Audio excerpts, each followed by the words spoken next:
Bonjour à tous, dans cette vidéo, je vous propose de découvrir l'histoire d'un traité qui, au IVe siècle avant Jésus-Christ, acta l'hégémonie macédonienne en Grèce, le traité de Corinthe de 338-337. Quelques rapides éléments de contexte avant de débuter l'étude des clauses du traité, c'est que premièrement, en 346, c'est la fin de la Troisième Guerre sacrée, et Philippe II de Macédoine, il en ressort vainqueur. Ça lui permet, dans le même temps, de conclure une alliance personnelle avec la Confédération thessalienne, qu'il fait élire Tagos. Et ça offre à Philippe deux grands avantages. Le premier, c'est une annexion officieuse de la Thessalie sans passer par une invasion de la Macédoine. Et le second avantage, c'est celui de siéger au Conseil amphictyonique de Delphes, qui est une ligue rassemblant des États pour l'administration du sanctuaire d'Apollon à Delphes. L'autre date clé de contexte, c'est 339 et la quatrième guerre sacrée. Sans rentrer dans le détail du pourquoi, du comment, du commencement de cette guerre, on peut juste rappeler rapidement qu'elle oppose d'un côté les cités-États grecs du sud et de l'autre Philippe II à la tête des troupes du Conseil et de son armée personnelle. Ce qui déclenche véritablement les combats à l'automne 339, c'est lorsque Philippe II franchit les Thermopyles, lieu qui historiquement lui refusait toujours son entrée, qui était toujours difficile à dépasser. En fait, lorsqu'il arrive à passer les Thermopyles, il entre directement vers la Béotie notamment, et les Thébains, Béotiens et Athéniens se rendent compte de l'armée, de la puissance de l'armée, de cette menace qui arrive, et entament donc une guerre. La guerre dure un peu moins d'un an, s'achève le 22 août 338 à Chéronée. C'est une victoire écrasante des troupes macédoniennes et coalisées, et Philippe II et ses généraux tels que Alexandre, qui lui couvrait l'aile droite par exemple de la bataille, en sortent vainqueurs et en position de puissance. Dans ce contexte favorable macédonien s'ouvre alors le congrès de Corinthe qui, en 337, débouchera sur le traité de Corinthe. Le traité de Corinthe est une koiné érénée, une paix commune. Ce n'est pas quelque chose de nouveau, puisqu'elle se place dans une continuité, la première étant celle de 386 notamment, appelée paix d'Antalcidas ou paix du Grand Roi, qui mettait fin à la guerre de Corinthe et qui était plutôt un ultimatum des Perses à l'encontre des Grecs. Au niveau des cités entre elles, les paix sont plutôt dirigées à chaque fois contre une cité en particulier, Thèbes ou Sparte, et revêtaient la forme de symmachie. Ici, on a une tentative de faire la paix entre tous les Grecs sous l'égide de la puissance macédonienne. Ce qui diffère, c'est que pour le coup, les Macédoniens sont des Grecs, ils parlent grec notamment, et donc il y a cette proximité culturelle. Ensuite, il faut mettre en avant qu'il y a une continuité, puisque le procédé est le même que dans les koiné érénées d'Afan. Cependant, la rupture, c'est que cette fois-ci, ce sont les Macédoniens qui la mettent et qui prévoient en plus, dans ce traité, des modalités pour la faire appliquer concrètement. Ça va être notamment le rôle du Synédrion. Le Synédrion du traité de Corinthe est l'élément même qui permet de faire respecter ces accords. Il est composé de divers représentants de chaque cité, mandataires et ayant prêté serment, leur nombre variant selon des modalités qu'on expliquera plus tard. Pour prêter serment, en fait, ça se déroule en 3 étapes. Tout d'abord, le document officiel est envoyé dans la cité en question, dans toutes les cités d'ailleurs. Ensuite, le ou les magistrats principaux de la dite cité vont prêter serment et accepter les termes du document. Et dans un troisième temps, le document est affiché dans le lieu le plus religieux et le plus public possible de la cité. Il y a donc une véritable procédure pour ce qui va être du serment, et en plus, il faut savoir qu'en Grèce antique, en fait, les accords internationaux ne se prennent que par serment, et donc la religiosité de la promesse est très importante. C'est d'ailleurs pour ça qu'on retrouve des évocations de Dieu en chaque début de document officiel, puisqu'en fait, il y a un certain formalisme avec l'évocation des dieux, puis le contenu, et enfin, toutes les clauses prévues à l'encontre de ceux qui ne respecteraient pas le traité en question. Ce formalisme, on le retrouve donc dans le traité de Corinthe, avec dans un premier temps, et ça on le sait grâce à une épigraphie retrouvée sur l'acropole d'Athènes du texte officiel du traité, qui commençait par ces quelques lignes: « Je jure par Zeus, Gé, Hélios, Poséidon, Athéna, Arès, tous les dieux et déesses ». L'évocation et le choix des divinités est très important puisqu'il montre la symbolique et la portée du traité. Dans un premier temps, on a les éléments naturels, avec Gé, la terre. Ensuite, on retrouve la première génération et la plus prestigieuse des dieux olympiens. Ensuite, Athéna, qui est le plus souvent en Grèce antique la déesse Polyastre, c'est-à-dire la déesse protectrice des cités. Et enfin, Arès, qui lui est moins souvent évoqué normalement, mais qui est le dieu de la fureur guerrière et qui est un message sous-jacent pour dire à tous ceux qui ne respecteraient pas le contenu que une représaille armée et systématique s'appliquera sur eux.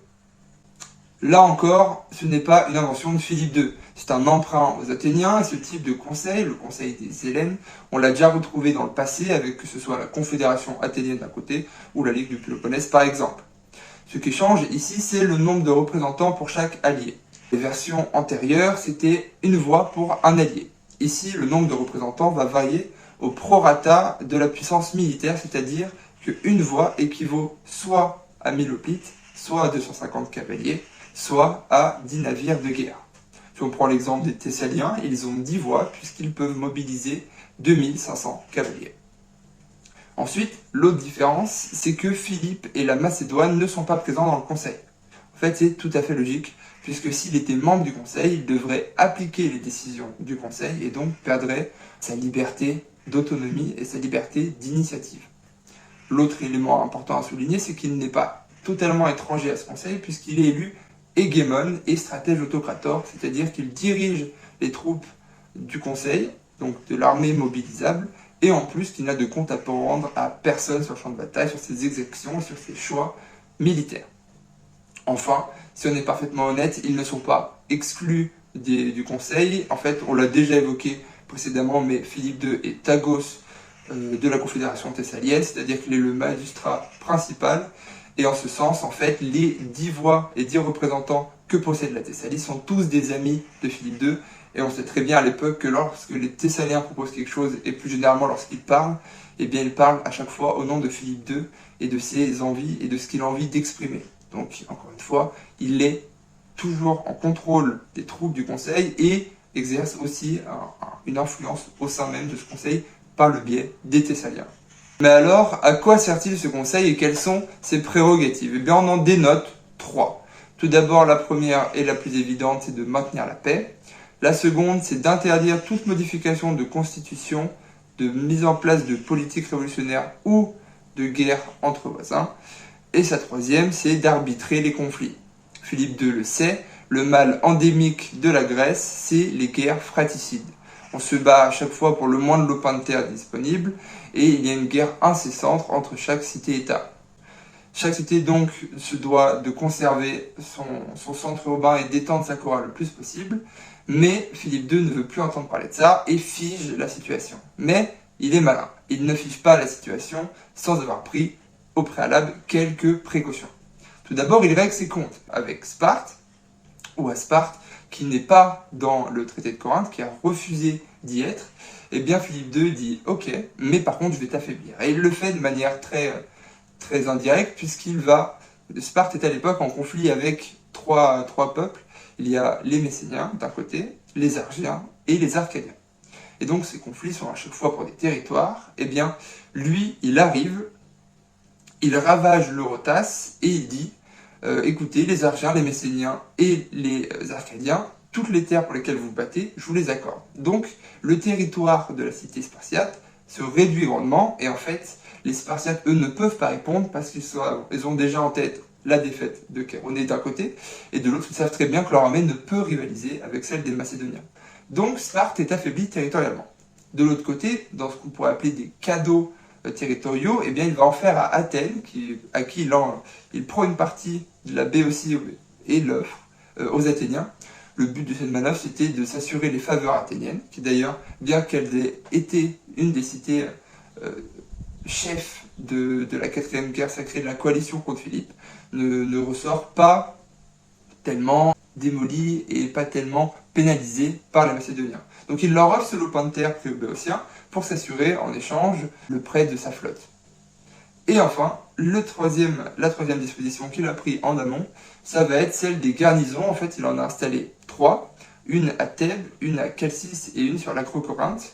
Et en fait, ces 3 garnisons, ensuite, on les retrouvera tout au long des siècles qui suivent, parce que c'est les 3 garnisons qui permettent de contrôler les espaces dits marins et terrestres de la Grèce, et donc d'avoir un contrôle global sur tout le territoire. Et en fait, Philippe, quand il dit on fige tout, eh bien on fige aussi ces garnisons qui sont déjà là, on les garde, on fige aussi la situation à Sparte qui ne peut pas se défendre, et on fige aussi la situation d'Athènes qui gagne les territoires en Béotie. Donc on l'a vu, il prend au préalable ses précautions. Mais figé socialement et figé politiquement, ne suffit pas à résoudre les crises sociales et économiques que traverse la Grèce. À cette époque, on l'a vu, la guerre coûte de plus en plus cher, et les armées aussi. Une campagne est souvent un endettement massif, même pour Thèbes, Athènes ou Sparte.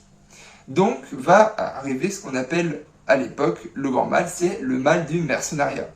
Une fois que les soldats puisqu'ils sont détachés de la terre, ne sont plus mobilisés par les cités, ils ont généralement deux choix d'action. Soit ils se mettent à piller en Grèce, soit ils se mettent au service d'autres puissances, d'autres patrons, à la recherche d'autres patrons, et prêtent leur service. C'est pour ça que, par exemple, du côté spartiate, on va se battre en Sicile, même le roi sera mobilisé en tant que mercenaire pour diriger des troupes en Sicile, non pas comme alliés, mais bien comme mercenaires mandatés et payés. Donc tout ce climat-là crée une sorte d'insécurité en Grèce continentale, et pour résoudre cela, on arrive sur le deuxième pan important du traité, c'est la mise en place d'une symmachie. Le mot symmachie n'est jamais présent dans le traité, il n'est jamais mentionné. Mais cette alliance commune, cette paix commune, en fait, c'est virtuellement une alliance contre tous ceux qui s'opposent ou dérogent aux règles édictées par le traité, et aussi contre un ennemi commun qu'on va voir plus tard. À l'époque classique, en fait, la symmachia, dans l'épigraphie, fait écho à des troupes auxiliaires. La symmachia a évolué, puisqu'elle est initialement une assistance militaire spontanément, puis, au VIe siècle, elle devient un pacte d'assistance contractuelle. Dans le cadre de la Ligue de Corinthe, l'objectif est double. D'un côté, la paix en Grèce avec un pacte d'assistance mutuelle pour chaque cité qui attaquerait sa voisine notamment, ou des choses comme ça. Pour toutes les cités qui ne respectent pas le traité, on leur laisse d'abord une chance d'arrêter toutes leurs exactions qui vont à l'encontre de ce traité. S'ils continuent, c'est l'envoi d'une armée. Et l'autre objectif, c'est l'expédition contre les Perses. En fait, il est prévu d'emmener les Grecs en Asie mineure, et ce pour deux raisons. Tout d'abord parce que Philippe II de Macédoine a des vues sur les Perses depuis assez longtemps, et qu'il sait que l'Empire est actuellement en proie à de graves troubles internes avec la mort du roi. Et de l'autre, c'est de la mise en place de cléroukies pour s'emparer de la pauvreté en Grèce et de la déporter là-bas en installant des colons. Et c'est sa manière à lui de contrecarrer la surpauvreté qui domine en Grèce. On peut supposer aussi une influence d'Isocrate pour appuyer et pour avoir le soutien des autorités grecques dans cette mise en place de politique, puisque Isocrate disait, je le cite, « Il est anormal que les Grecs qui sont des citoyens vivent de manière plus pauvre que les Perses qui sont des esclaves. » Donc il y a véritablement une symmachie à objectif double.